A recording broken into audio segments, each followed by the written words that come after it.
प्रथम गुरु को गाइए जौन सृष्टि करी निर्वाण। प्रथम गुरु को गाइए जौन सृष्टि करी निर्वाण। पल पल गुरु को बंदगी कोटि कोटि प्रणाम।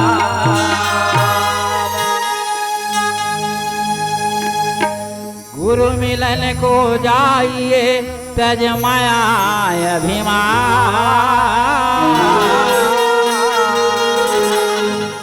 गुरु मिलन को जाइए तज माया अभिमान।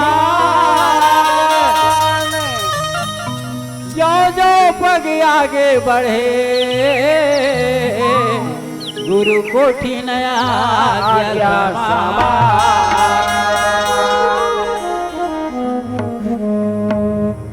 गुरु के मूर्ति चंद्रमा सेवक नैन जगो।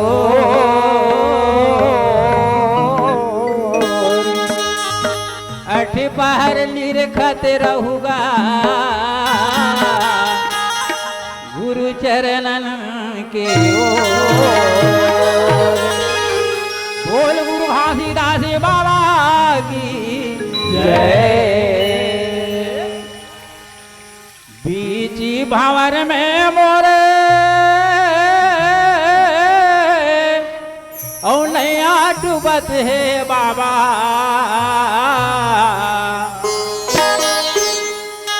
बीची भंवर में मोरे और नैया डूबत है गुरुदेव। आके लगा दे व्यापार गुरु घासी बाबा। आके लगा दे व्यापार। आके लगा दे व्यापार अमरवती ने लाला। आके लगा दे व्यापार। भवन में मोरे नया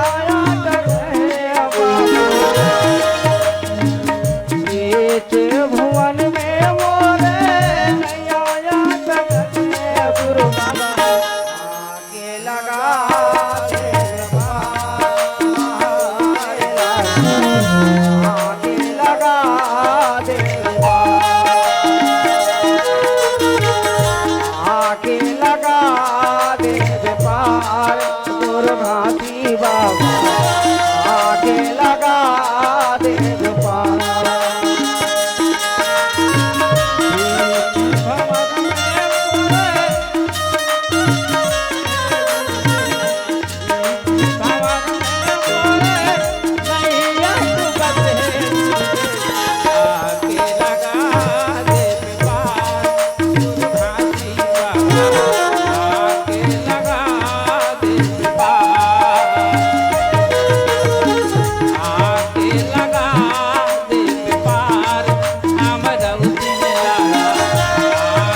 धरत हनवा सबो संगवारी मिलके ध्यान तोर धरत हनवा सबो संगवारी मिलके ध्यान धरत हनवा सबो संगवारी मिलके ध्यान तोर धरत हनवा बीची भवन में मोरे नैया टिकत है बाबा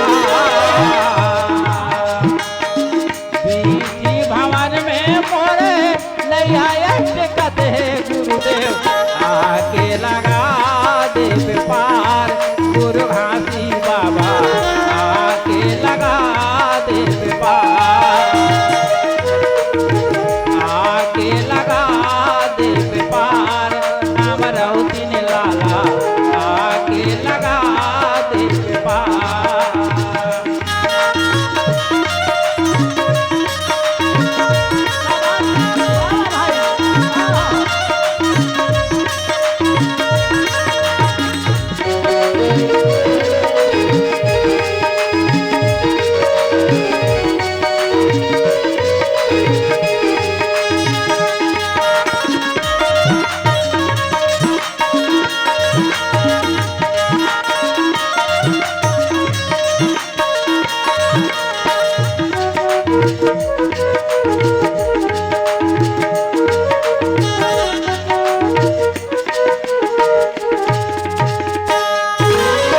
छोटे छोटे लइका बाबा आए तो चरण में गा आए तो चरण में गा छोटे छोटे लइका बाबा आए तो चरण में गा आए तो चरण में गा छोटे छोटे लइका बाबा आए तो चरण में गा आए तो चरण में गा छोटे छोटे लइका बाबा आए तो चरण में गा आए तो चरण में गा भरे देव ज्ञान के झोली झोलीला फैलाएगा भरे देव ज्ञान के झोली झोलीला फैलाएगा भरे देव ज्ञान के झोली झोलीला फैलाएगा भरी देव ज्ञान के झोली झोलीला फैलाएगा बीची भावर में मोरे नया टिकत है बाबा बीची भावर में मोरे नया टिकत है गुरुदेव आके लगा देव पार गुरु घासी बाबा आके लगा देव पार आके लगा देव पार नाम रौतीन लाला आके लगा देव पार आगे लगा देव पार यहाँ रोटी लाला आगे लगा देव पार आगे लगा देव पार दुर्भागी बाबा आगे लगा देव पार बीची भवन में मोरे नैया डूबत है बाबा बीची भवन में मोरे नैया डूबत है गुरुदेव आके लगा देव पार गुरु घासी बाबा आके लगा देव पार आके लगा देव पार नाम रौतीन लाला आके लगा देव पार आके लगा देव पार नाम घासी बाबा आके लगा देव पार आगे लगा देव पार हम रौतीन लाला आके लगा देव पार बोल गुरु घासीदास बाबा की जय मैया गुरु मिटाई बाबा मिटाई मन के दादला बाजी बाबा मिटाई हो बाबा मिटाई कन्या बंधन से दाई गुहा छोड़ाई बाबा दाई बाबा छोड़ाई हो गुरु छोड़ाई मैया बाबा छोड़ाई दाई बाबा छोड़ाई हो बाबा छोड़ाई बाबा छोड़ाई गुहा छोड़ाई गुरु छोड़ाई हो बाबा छोड़ाई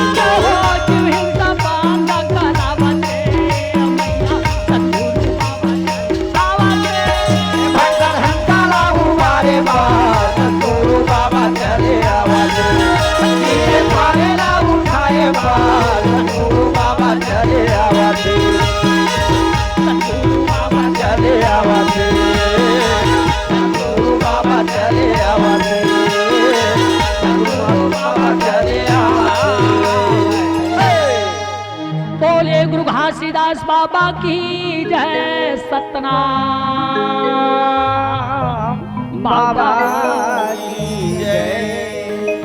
बोल गुरु घासीदास बाबा की जय सतनाम बाबा की जय। तो बड़ा बने बड़ा पुणे भाई की रोम रोम अहंकार कार अर तो बड़ा बने बड़ा पुणे भाई की रोम रोम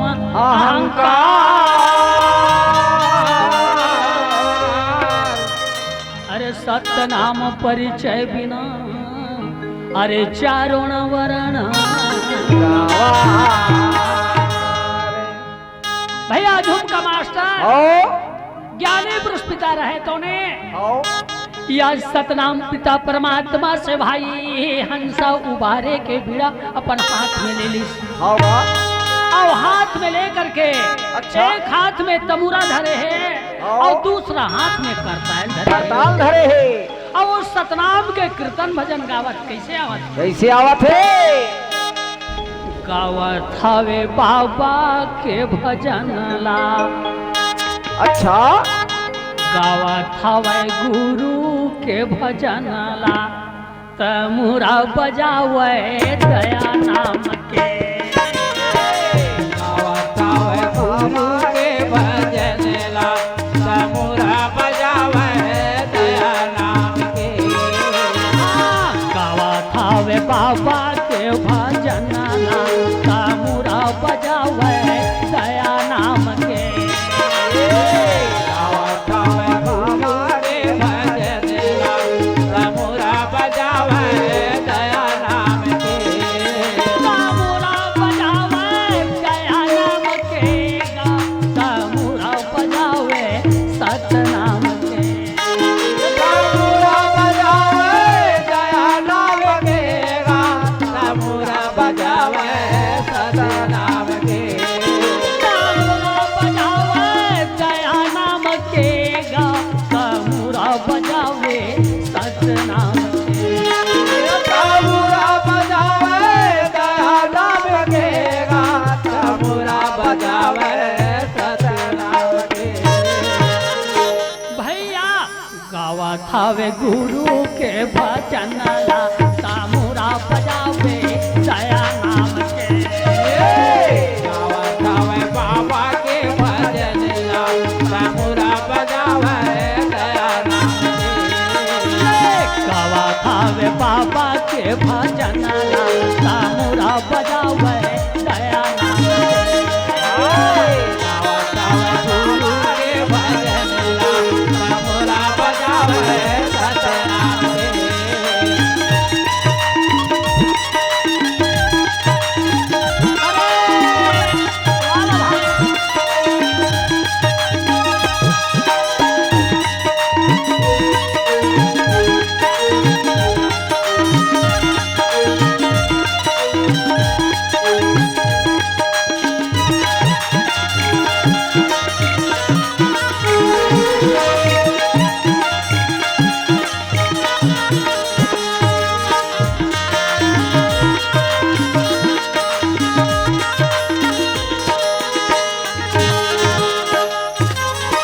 काहे न के जा भाई बने हैं तमोरा तमुरा बजावे दया नाम के तमुरा बजावे सतनाम के।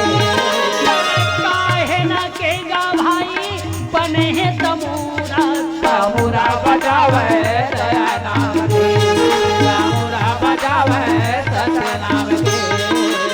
काहे न के गाँव माँ तारा लगाए तमुरा बजावे दया नाम के तमुरा बजावे सतनाम के। काहे के तारा लगावे तमुरा बजावे दया नाम गावत हवे गुरु के भजन ला तमुरा बजावे सतनाम के। गावत हवे बाबा के भजन ला तमुरा बजावे दया नाम के।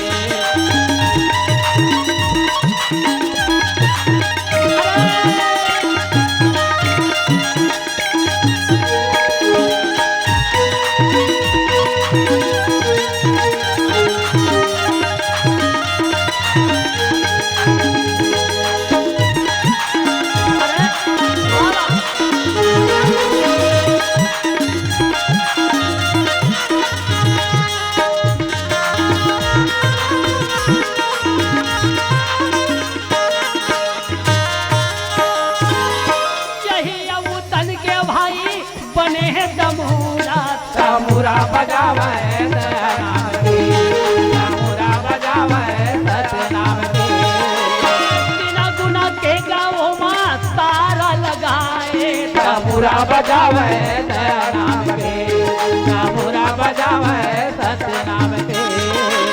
पेट रूपी तुमड़ी में भरे ज्ञान, तामुरा बजावे दया नाम के। गावत हवे गुरु के भजन ला, तामुरा बजावे दया नाम के। गावत हवे बाबा के भजन ला, तामुरा बजावे सत्य नाम के। गावत हवे बाबा के भजन ला, तामुरा बजावे दया नाम के। गावत हवे बाबा के भजन ला, तामुरा बजावे सत्य नाम के। आज ज्ञानी पुष्पिता रहे तो ने सतनाम के तमुरा बजाते हुए भाई, काया रूपी तमुरा है का रूपी तमुरा है? और 3 गुण के तार लगे हैं भाई। कौन कौन गुण है? रजोगुण, तमोगुण, सतोगुण का। अच्छा, और ए पेट रूपी तुमड़ी में भरे हैं ज्ञान। ये पेट रूपी तुमड़ी बना है। हाँ भाई, अच्छा, सतनाम के गुणान बात करते हुए भैया जी, ज्ञानी पुरुष पिता रहे तो ने मृत लोग हंसा उबारे बनावत। आवत है का आवत है। आज सतनाम प्रभु परमात्मा के भजन कीर्तन के आवाज रहे तो ने अच्छा, जा करके काल निरंजन हम लोग के वहां पर में भाई आवाज पहुंच गएगा। पहुंच गएगा, पहुंच गए। काल निरंजन हम लोग हम राजा रहे तो ने सोचे लगे, का सोचा थे? या 70 युग बीत गए रही से भाई, आज मोरी हम लोग कभी नहीं डोले ये, कब हो नहीं डोले? अरे मोर आसन कभू नहीं डोले ये। होगा, आज का हो गए भाई, मोर आसन डोला थे। डोला थे का डोला थे। ए प्रकार से काल निरंजन रहे तो ने मृत लोक ला देखा। देखा थे तो ज्ञानी पुरुष पिता रहे तो ने दया और धर्म के बीड़ा उठा करके भाई, होगा, हंसा उबारे बार सब दुखी के दुखी जीव के दुख निवारण करे बार मृत लोक आवत। आवत है। काली रंजन सोचने लगे भैया, ये जा करके बुद्धि ला ज्ञान बता दे, बता देगा, बता देही। अब भूले प्राणी ला मारक बता दे तो ठगा ही कौन? वो ठगा ही। मोर बेटा मन, मोर नाती मन, मोर परिवार मन और ठग और चोर हैगा, ये मन ठग करके चोरी करके जीवन यापन कर यापन करत है। ये तो गड़बड़ हो जाही। हाँ, एक अर्थ से ऐसा नहीं बनाए, तब कैसे नहीं बनी? तड़ाका साधु के भेष धारण कर लिस भाई, और साधु के भेष धारण करके अच्छा, ज्ञानी पुष्पिता मृत लोक आवत रहा है। हाँ, ओकर सामने में भेष बदल करके खड़ा हो गए भाई। खड़ा हो गए। अब का कथे? काय कहा थे? मालूम करना पड़ेगा, अरे इतला देना पड़ेगा।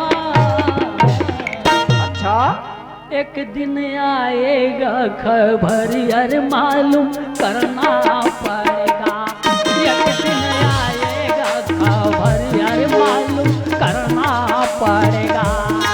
मालूम करना पड़ेगा, इतला देना पड़ेगा। एक दिन आएगा खबरिया, मालूम करना पड़ेगा। एक दिन आएगा खबरिया, इतला देना पड़ेगा। मालूम करना पड़ेगा, इतना देना पड़ेगा। एक दिन आएगा खबर, अरे मालूम करना पड़ेगा। एक दिन आएगा खबर, अरे मालूम करना पड़ेगा। मालूम करना पड़ेगा, इतना देना पड़ेगा। एक दिन आएगा खबरिया, मालूम करना पड़ेगा। एक दिन आएगा खबरिया, इतना देना पड़ेगा।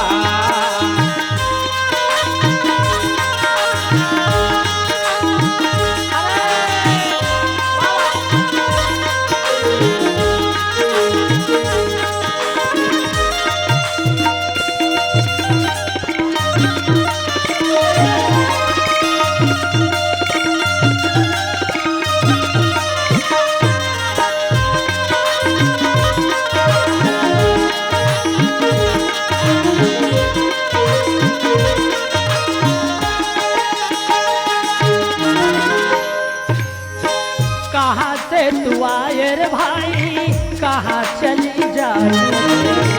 कहाँ से तू आए रे भाई, कहाँ चल जाओगे? कहाँ से तू आए रे भाई, कहाँ चल जाओगे? कहाँ से तू आए रे भाई, कहाँ चल जाओगे? क्या लेके आए रे भाई, क्या लेके जाओगे? क्या लेके आए रे भाई, क्या लेके जाओगे? क्या लेके जाओगे जी, क्या लेके जाओगे? क्या लेके जाओगे जी, क्या लेके जाओगे? क्या लेके जाओगे जी, क्या लेके जाओगे? क्या लेके जाओगे जी, क्या लेके जाओगे? एक दिन तोला दिखाना पड़ेगा, एक दिन आएगा खबर यार मालूम करना पड़ेगा। एक दिन आएगा खबर यार मालूम करना पड़ेगा। मालूम करना पड़ेगा, इतना देना पड़ेगा, एक दिन आएगा खबरिया मालूम करना पड़ेगा। एक दिन आएगा खबरिया इतना देना पड़ेगा।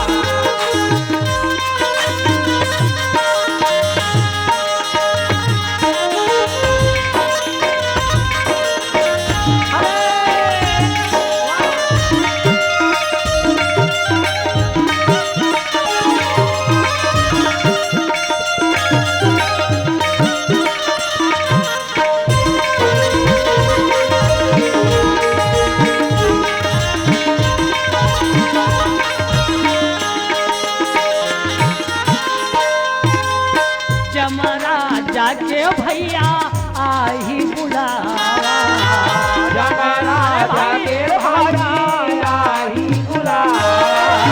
जमराजा के भैया आई बुलावा। जमराजा के भैया आई बुलावा। सब संत न मिला साह मिलावा। सब संत न मिला साह मिलावा। सब संत न मिला साह मिलावा। सब संत न मिला साह मिलावा। साह मिलावा रे भाई, साह मिलावा। साह मिलावा रे भाई, साह मिलावा। तो बोल छोड़ के औ जाना पड़ेगा। एक दिन आएगा खबर अरे मालूम करना पड़ेगा। एक दिन आएगा खबर मालूम करना मालूम करना पड़ेगा, इतना देना पड़ेगा, एक दिन आएगा खबरिया मालूम करना पड़ेगा। एक दिन आएगा खबरिया इतना देना पड़ेगा।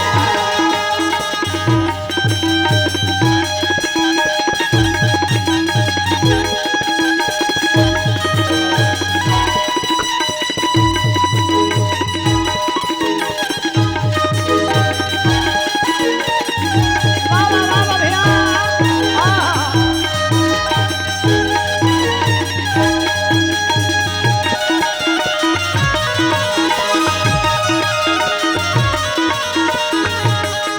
मालूम करना पड़ेगा, इतना देना पड़ेगा, एक दिन आएगा खबरिया मालूम करना पड़ेगा। एक दिन आएगा खबरिया इतना देना पड़ेगा, एक दिन आएगा खबरिया मालूम करना। ए रे भाई, ये आज ज्ञानी पुरस्कृत लोग आवत रहा भैया। हंसा उबारे बात होगा काल निरंजन यमराज है तोने ओ। संत के भेष बना लीस और ज्ञानी पुरुष के पास में सामने में खड़ा हो गया। खड़ा हो गए। अब का कथे भाई, काय कहा थे? तय कहाँ से आवत हस भाई, अब कहाँ जात हस गा? जाथस गा जाथा। अब ये दोनों हाथ में का धरे हस गा का धरे हाथ देखा तो बता तो। है ना?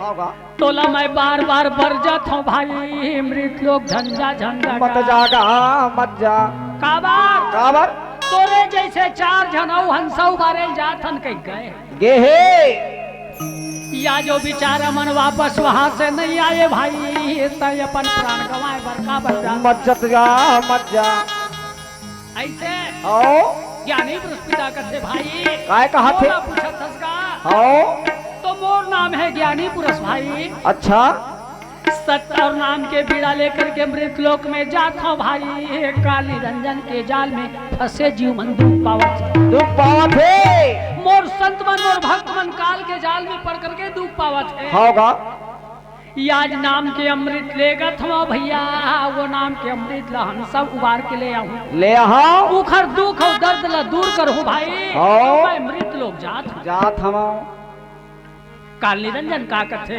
काय कहा थे भैया जाए बर जावे भाई पर मोर बात न ठोकर सुन लेगा का बाते जिउला राखे हवा माया में भूलियार के अच्छा भैया ओ मृत लोग के प्राणी मल्ला मैं माया के जाल में भरमा दे होगा ऐसे सत्य के रास्ता ला लुप्त कर दे हाँ अच्छा सत्य मानने वाला मृत लोक में नहीं है भाई झंझा झंझगा मत जागा मत जा जिउला राखे हवा माया में भूलियार के कहा जावे त कलयुग माँ बेकार जिउला राखे हवा माया माँ भूलियार के कहा जावे त कलयुग माँ बेकार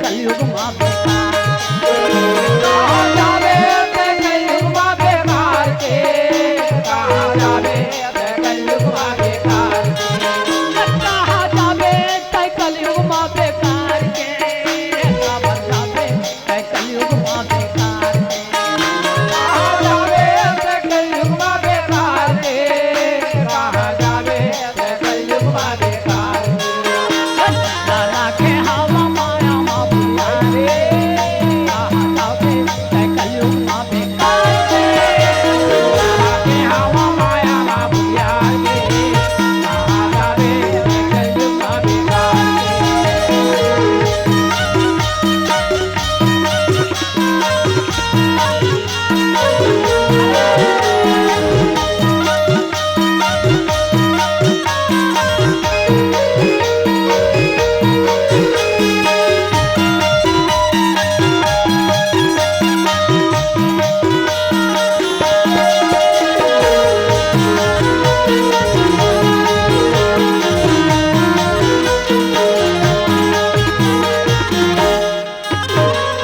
लोभा मोह झूठा में गाता बोला री भाई हम सब बोला री लोभा मोह भावे गाथा बोला री हाय हाँ सा बोला री हाय हाँ लोभा मोह झूठा में गाता बोला री भाई हम सब बोला री लोभा मोह झूठा में गाथा बोला री हाय हाँ सा बोला री हाय हाँ सतनारा रास्ता ताला दूरी हा हाय हम दूरी हा हाय सत्य करे रास्ते ताला दूरी हा हाय हाँ दूरी हा हाय हाँ हाय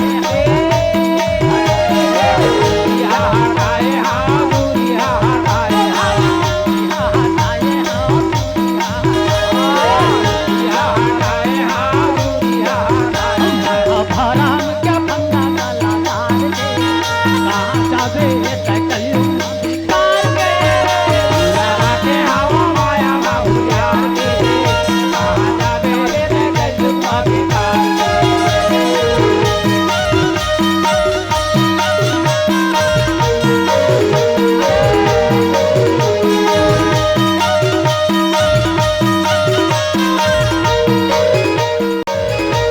भैया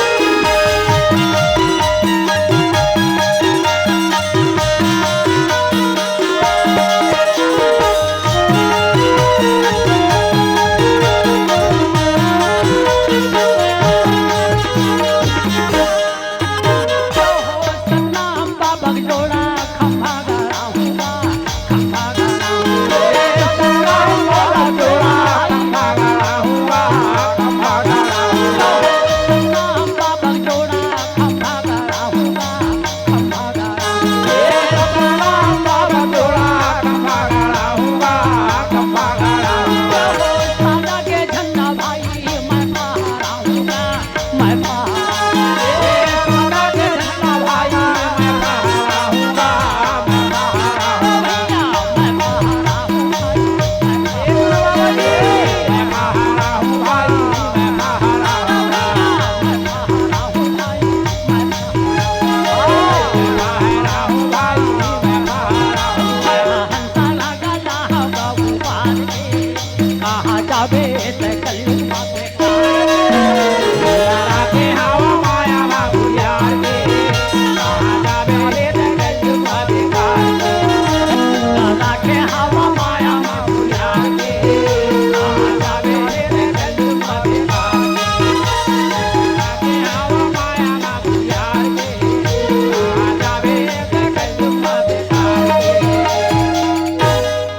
बोलिए सतगुरुदेव की जय बोलिए सतनाम बाबा की जय आज काल निरंजन रहे तो ने जाकर के ज्ञानी पुरुष लगते भैया तमृत लोग जन जगा मत जागा मत जा काबार काबर अरे हरि भूमि तीन संकुला यार समझ पड़े नहीं पंथ अरे जिमी पा खंड विवाद करी भाई गुप्त हो ग्रंथ भैया जे प्रकार से ग्रीष्म ऋतु गर्मी के दिन में मवेशी के पैर में रास्ता बड़ा सुंदर हो जाते होगा हरी भूमि तीन संकुला समझ पर नहीं पंथ होगा है ना हो और जिमी पा खंड विवाद करी गुप्त हो सतग्रंथ ग्रंथ जैसे बारिश के दिन आते भाई वो रास्ता में छोटे छोटे घास मन जाम जाते जाम जथे वो रास्ता लुप्त हो जाते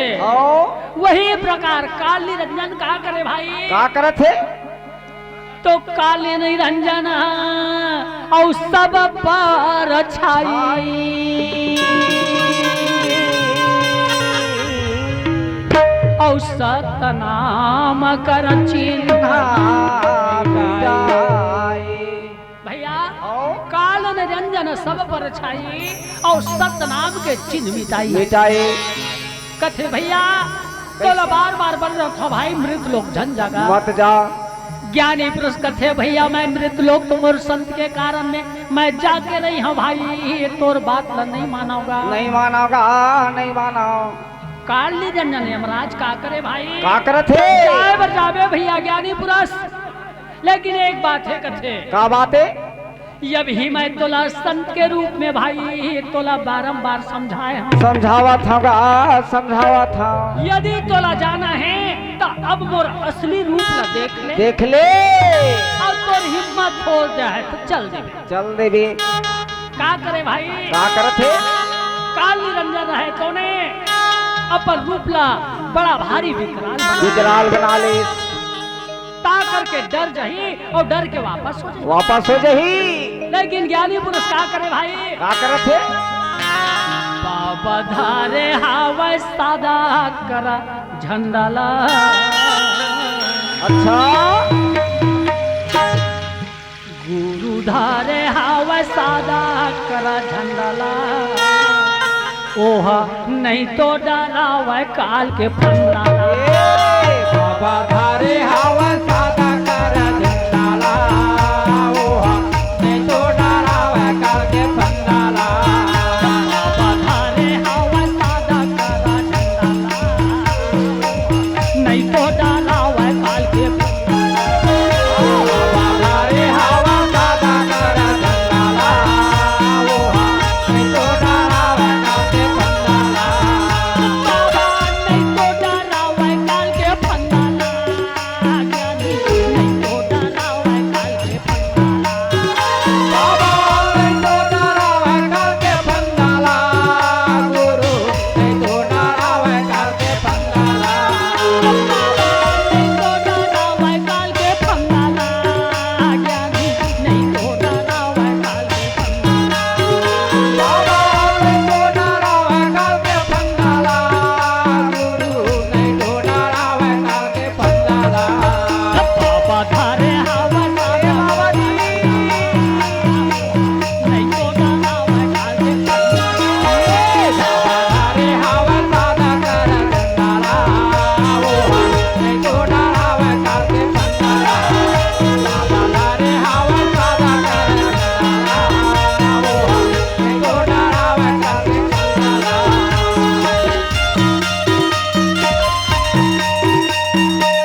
करके काल के विपराल रूप ला देख करके का गुरु ज्ञानी पुरुष एको कभी नहीं डराई नहीं डरावाए उल्टा कहा करे भाई का करत थे दोनों हाथ में सादा के झंडा ले लिस भाई और नाम के अमृत ला धर करके फिर चले लगे हाँ बा ज्ञानी पुरुष करते काय कहा थे ओ बेचारा चारों जन गई ते मनते खटखट नहीं रही सी नहीं रही से ये बड़ा जिद्दी लगा थवे भाई ये नहीं मानी तैसे लगा थे लगा थे ए भैया ज्ञानी पुरुष सुन तो भाई का बात है या तय जाए बर जा करके राजी हो गए भैया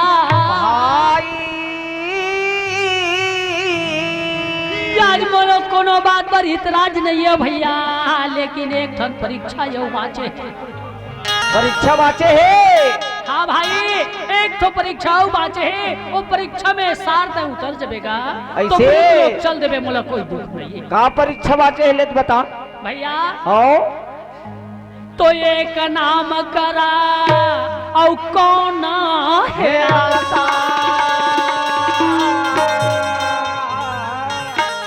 और मोर हवे 84 के फासा भैया ज्ञानी पुरुष तो एक नाम में हंसा उबार के ले आहू कहा था तो एक नाम के कोई भरोसा नहीं है 84 प्रकार के जाकर के संकट है ज्ञानी पुरुष का कहते भैया काय कहा थे जो कर ही का और नाम के आशा औ कट जाही 84 के फासा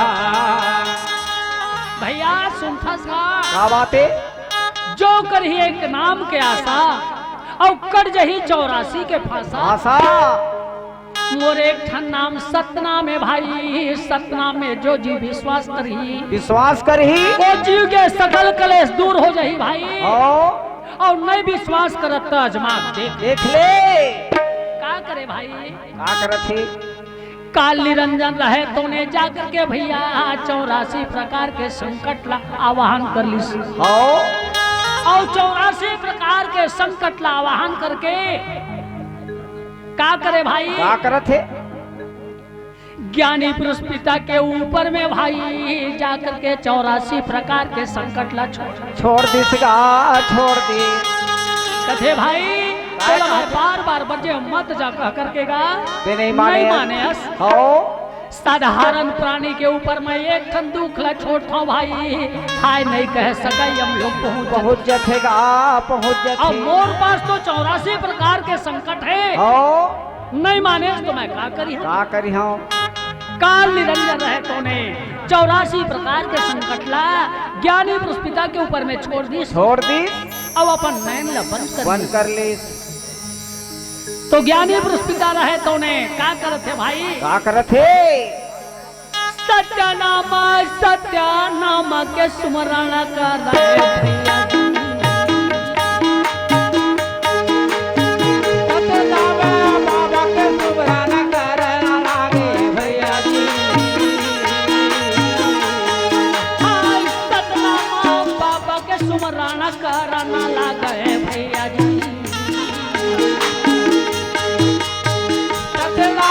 बाबा के सुमरण कर लागे भैया जी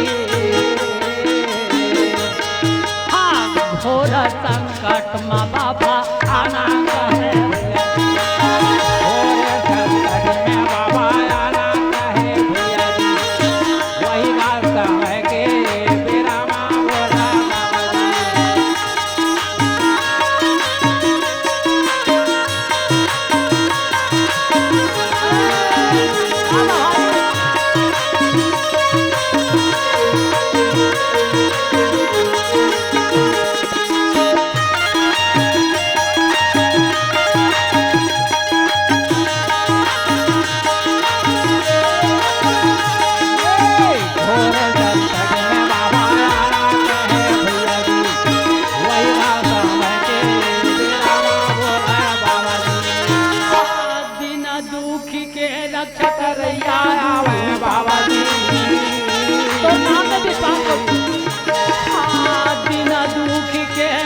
करैया गुरु बाबा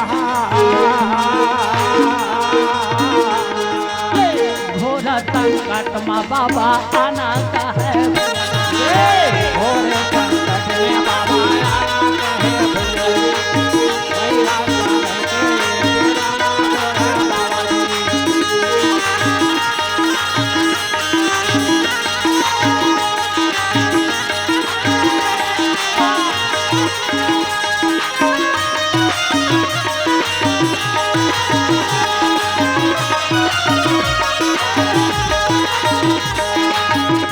सागर के रामा बाबा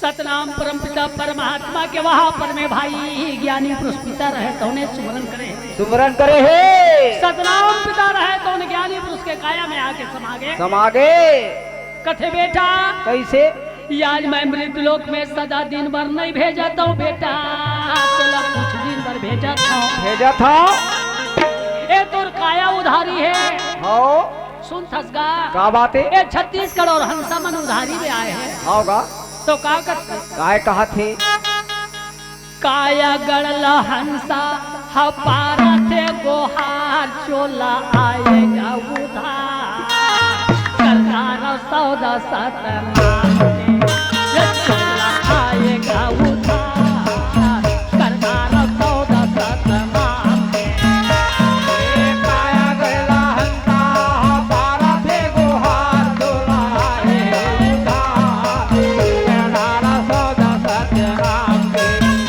दुलाए उधार करने वो सौदा सतनाम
करना सौदा सतना सत्य लगाए कबूता करना सौदा सतना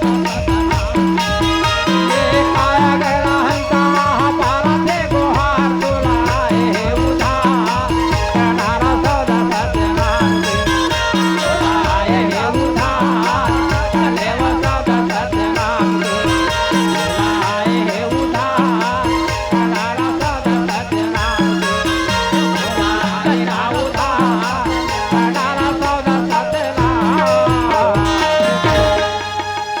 या सतनाम परम पिता परमात्मा रहे तो न जा करके ज्ञानी पुरुष ला कथे बेटा सतनाम के सौदा करो सौदा करो सत्य रास्ता में चलाओ हाँ। सत्य के खानी बानी में चलाओ सही बात है। ए सौदा कर लो ये प्रकार से भाई जा करके ज्ञानी पुरुष लगा संतावना दिलाए है देवा है गा देवा है ज्ञानी पुरुष पिता रहे तो ने का करे भाई क्या करत है तड़ाका सत्य नाम के अमृत ले लीस ले लीस और सत्य नाम के अमृत ले करके मृत लोग पुनः जा करके आए के तैयारी करीस हाँ तो का होते भाई का होते ज्ञानी पुरुष पिता के ऊपर में 84 प्रकार संकट ला छोड़े रहा है भाई एक सत्य नाम सुमरे से 84 प्रकार के संकट ला हाँ दूर हो गए दूर हो गए ज्ञानी पुरुष कथे काय भैया काय कहा थे यही मंत्र ला बता दे कह भैया यही मंत्र लगा बता दे कह भैया यही मंत्र ला बता दे कहे भैया यही मंत्र ला बता दे कहे मेरे भाई ज्ञान पुरुष पिता के चरण में भाई काली रंजन रहे तो ने गिर गए गिरे है भैया आओ। मैं तोड़ जैसे चारों युग में सतनाम के नाम जपने वाला और मंत्र पढ़ने वाला नहीं देखे हूँ भाई नहीं देखे आओ काबार काबर ए संसार में जाकर के चारों युग में तोड़ जैसे सत्यवादी और सतनाम के नाम बोले ये आज कौन से मंत्र कर साथ में पढ़े हैं हज भाई ये मंत्र लमहुल बता दे बता देगा बता दे काबार ये मंत्र के जरूरत नहीं मोहन लगी ज्ञानी पुरुष पिता कथे भैया काय कहा थे ये टोना जादू के मंत्र नो है भाई कामरू कामक्ष के मंत्र नो है नो है गा नो है सोधे मंत्र नो है वैगा के मंत्र नो है नो है ये तो सतनाम के नाम के भक्ति के शक्ति शक्ति या तो हूँ सतनाम के नाम के लेबे भाई ये सतनाम के भक्ति करबे होगा। होते न शक्ति तोरो शरीर में आज ही ये प्रकार से भैया काल निरंजन रहे काल निरंजन ला ज्ञानी पुरुष बोले होगा है ना आओ। तो काल निरंजन रहे तो ने का कथे भैया काय कहा थे या जय जीव सतनाम के नाम ला सुमरन कर ही भाई भाई या जो जीवलमय अमर लोक में ले जाकर के भैया मैं सुरक्षित पहुंचा दे पहुंचा दो होगा पहुंचा दो हो और जैन जीव है जय जीव है तीन देवता तीन लोक के नाम ले लही हाँ। कुलम और परिवार में मैं मिला के रखा होगा यदि दोनों गोड़ के खोरवा रही भाई वो सतनाम के नाम के सुमरन कर दी सुमरन कर दी ओ खोरवाल में अपन कन्हैया चढ़ा ले हाँ अच्छा और खुदे अमर लोक में पहुंचा हाँ पहुंचा दे हूँ आज बोला सतनाम पिता के गा दर्शन करा करके अमृत भोजन करा दे करा दो होगा करा दो हूँ भैया हो कहूँ दोनों आँख के अंधा रही भाई सतनाम के नाम ले दी ले दी ओकर उंगली पकड़ लू और उंगली पकड़ कर आगे आगे जा करके ओ जीव अमर लोक में पहुंचा पहुंचा दो हूँ अमृत भोजन करा करा हाँ सतनाम परमपिता परमात्मा के दर्शन में दर्शन करा दो हो ले जा भाई कह करके ज्ञानी पुरुष पिता ला रास्ता ला छोड़ दी तो का करत थे का करत थे सत के संदेश लेके आओ हो सतगुरु बाबा नाम के संदेश लेके सत के संदेश लेके आए हो सतगुरु बाबा नाम के संदेश लेके सत के संदेश लेके आओ हो सतगुरु बाबा नाम के संदेश लेके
अमृत लेकर के सत के सने से लग करके मृत लोक में जा करके आएगा। आहे जब मृत लोक में ज्ञानी पुरुष पिता आईस तो सब जीव जंतु मन लाए आनंद हो गए भाई, खुशी हो गए, लेकिन 3 आदमी दुखी हो गए। 3 आदमी दुखी हो गए। हाँ भैया जी, एतक बार भव सागर में 3 आदमी दुखी हो गए कथे। आज ये भगवती भैया के घर में सतनाम के कीर्तन भजन हुआ थे आनंद के साथ, होगा, लेकिन 3 आदमी मन हाँ दुखी है भाई। ऐसे काबर अरे गोरेलाल बर्मन के कार्यक्रम कराती, हाँ पंडवानी कार्यक्रम कराती, अच्छा नाचा कूदा कराती, हाँ कौन सतनाम के कीर्तन भजन कराए बस बोल दी भाई। बोले हे जाकर के 3 आदमी मन गा शोक दिवस एहू गांव में मनावा थे। ओ 3 आदमी कौन है? कौन एक आग झल बतावे का? ए बता भाई। कैसे? कपटी 1 जन, पापी 2 जन, अभिमानी ये 3 जन हो गए। ए 3 आदमी जा करके शोक दिवस मनावा थे। और सब दुखी जी मन का करत है जी? का करत थे? या जी दुम दुम ताला गगन बजे, तुम ताला गगन बजे, तुम ताला गगन बजे, तुम ताला गगन बजे, या देवन फूल बरसावा, देवन फूल बरसावा, भज ये आनंद मंगल गावा, भज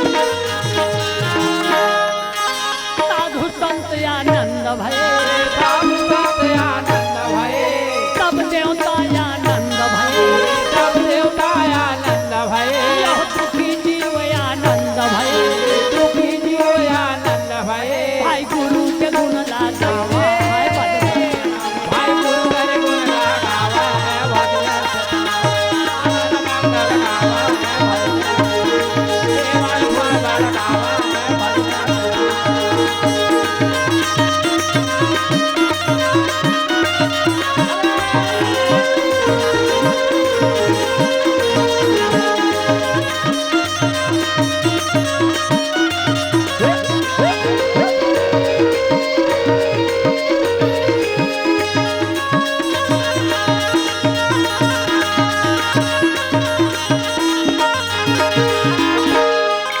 धन धन ये गाँव को, धन धन या गाँव को, धन धन ये संत को, धन धन या संत को, धन धन ये जीव को।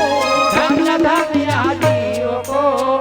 भैया ओ धन्य है ग्राम बहेरा, बहेरा, और धन्य है ये भगवती टंडन जी, अच्छा और परम धन्य है ओकर नाती नाती काबार ओकर नाती होए है। संत के आगमन होए तेकर से दिए सतनाम के कीर्तन भजन होत हो थे। है ना। हो तो का होते जी? का हो थे?